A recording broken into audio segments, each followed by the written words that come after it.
I grew up in the city of North Little Rock. Went to high school there and graduated in May of 1946. The war was over, but there were millions and millions of draftees that were serving in stateside and overseas, and the demand from the public to the congressman was get these people home. And so they made a real strong effort to entice high school graduates, recent high school graduates, to join the armed forces, and made a special deal known as the GI Bill. 2 years of enlistment served would get you 4 years of college education.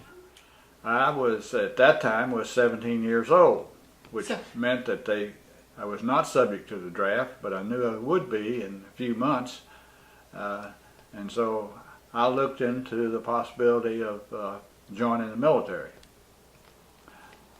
And 2 or 3 of my high school classmates were going to join the Army, and so I joined them, and I went to the a place over in Little Rock where you indicated you wanted to join, and then they sent, after checking out, I don't know what they checked, but anyway, checking us out, they sent us to Camp Robinson, Arkansas, which was just right next door to North Little Rock, and we were given our induction program there, and we were put on a train and sent by train to Fort Sam Houston, San Antonio area. And down in San Antonio, we received our Army clothing, some extensive medical checking and shots, and also some very intensive tests to determine our capabilities. And after about several days, maybe as long as a week, they put us, a bunch of us, on another train to Fort Bragg, North Carolina.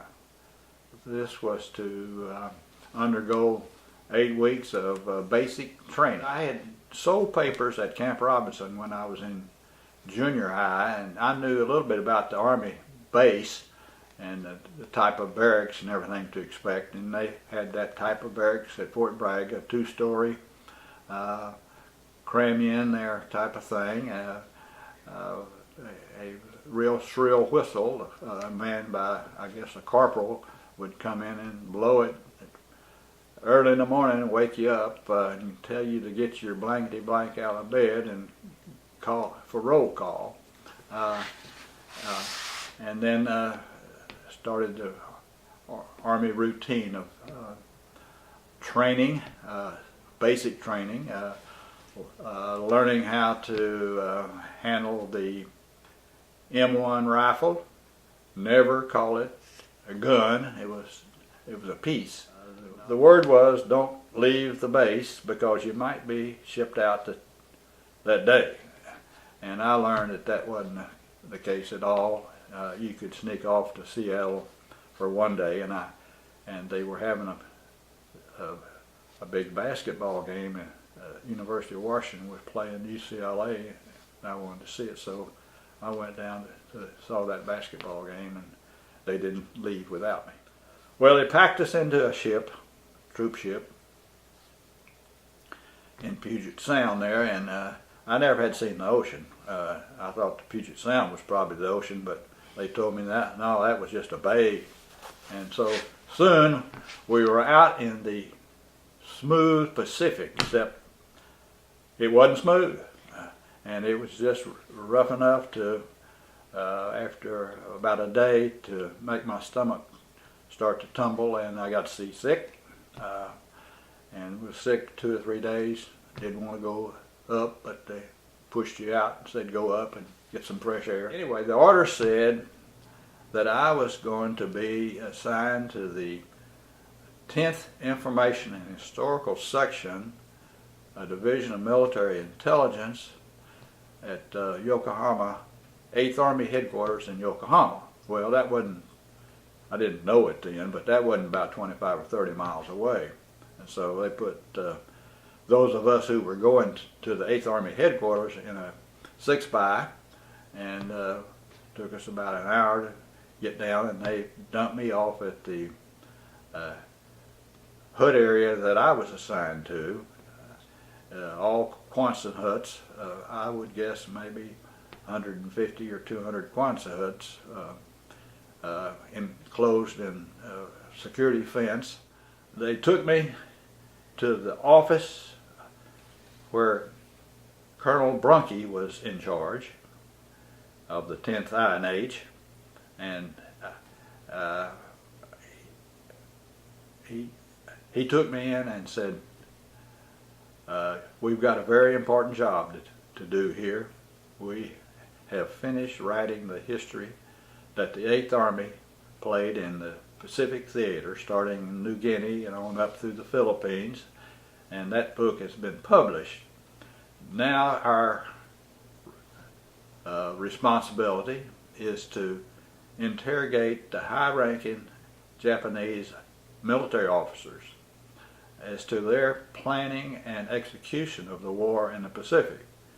And we need to do that right away, because they are right now under some mandate to give us this information. Some of them are being talked to about their crimes at the war crimes trials and so forth. And so they weren't under lock and key, but they were secured when they came to our office. Now, I didn't participate in the actual interrogation. I was a typist.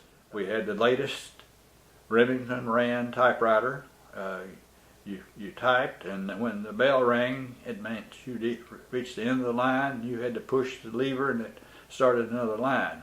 No electricity at all for you folks that might can't imagine something without electronics. But that was all manual.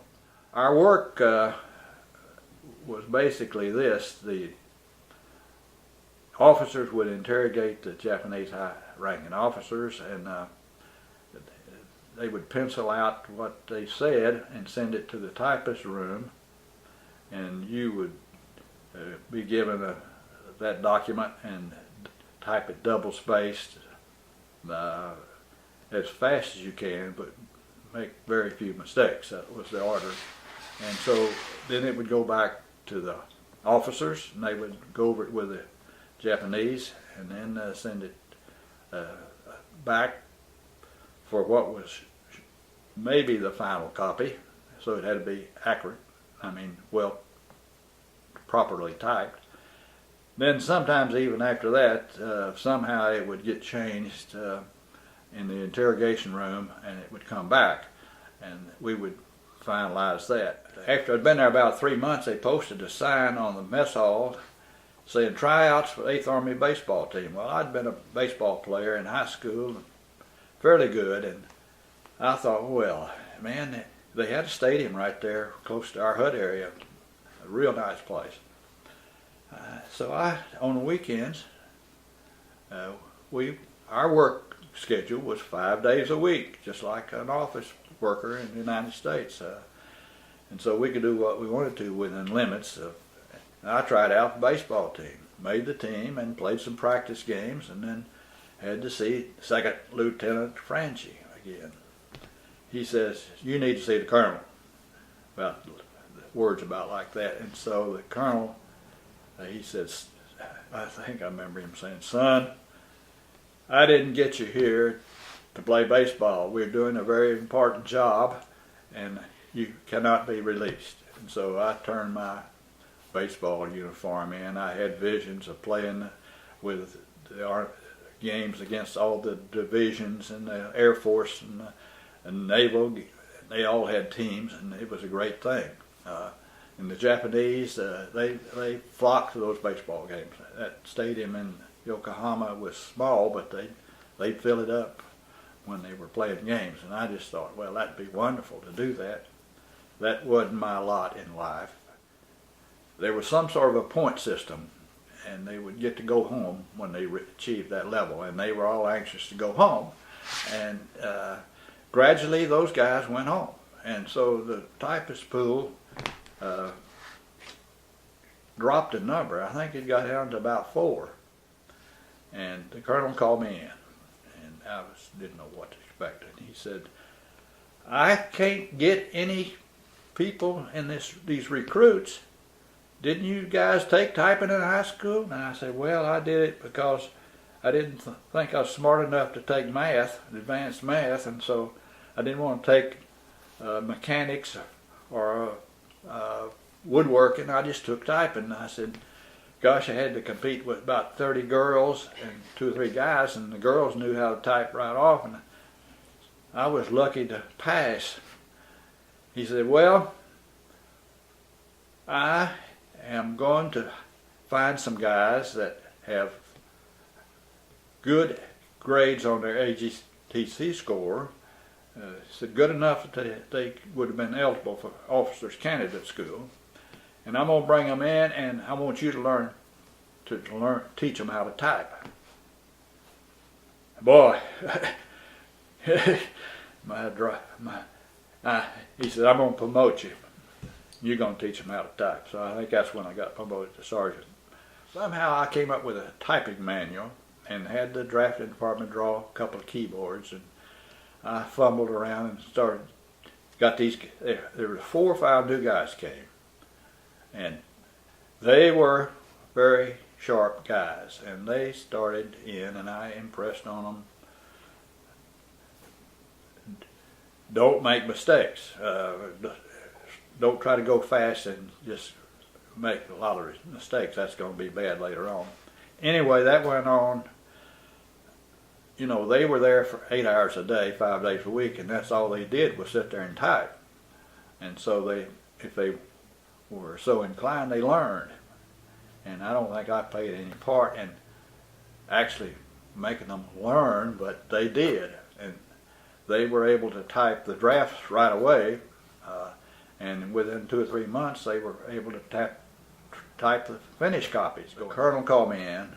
This time I don't think Frangie was too involved. I was getting acquainted to go into the colonel's office more as I had more responsibility. And he said he had a special request he wanted to make. He said his job needed to be completed by the end of 48. And this was probably in January 48. And that he wanted me to consider extending my enlistment until the end of the year. Now, that was abnormal because I don't think you usually were asked to extend an enlistment for 6 months. It was for a year or 2 years or something. And I said, "Sir, I really wanted to start to college in August, September," and so that was my plan. We worked about another month, and he called me in there again. And I thought maybe he's just going to cut my head off or something because I knew how bad he wanted me to say yes. But this time he told me he had something special that he knew I couldn't refuse. And I thought, well, what can he be talking about? And he said, "I've arranged for you to get a enlisted man's appointment to West Point if you will stay until the end of the year." And he says, "That's a great education. You can get it at West Point."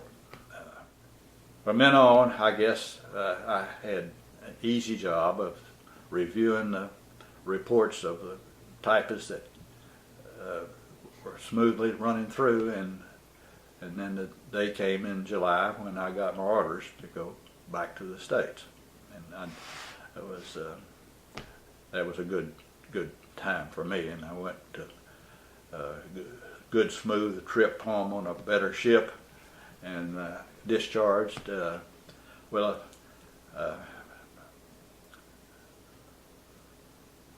Colonel Deason knows my story. I was a staff sergeant, proud of it. And I didn't ever know that the Army had switched names. And what was a staff sergeant 3 days before I discharged, they called it a sergeant, and that's what's on my record. And so, after attempts to get it designated as staff sergeant, it's futile, because that was what it was. So be it. I'll live with it. But I'm not going to tear my stripes off and put new ones on.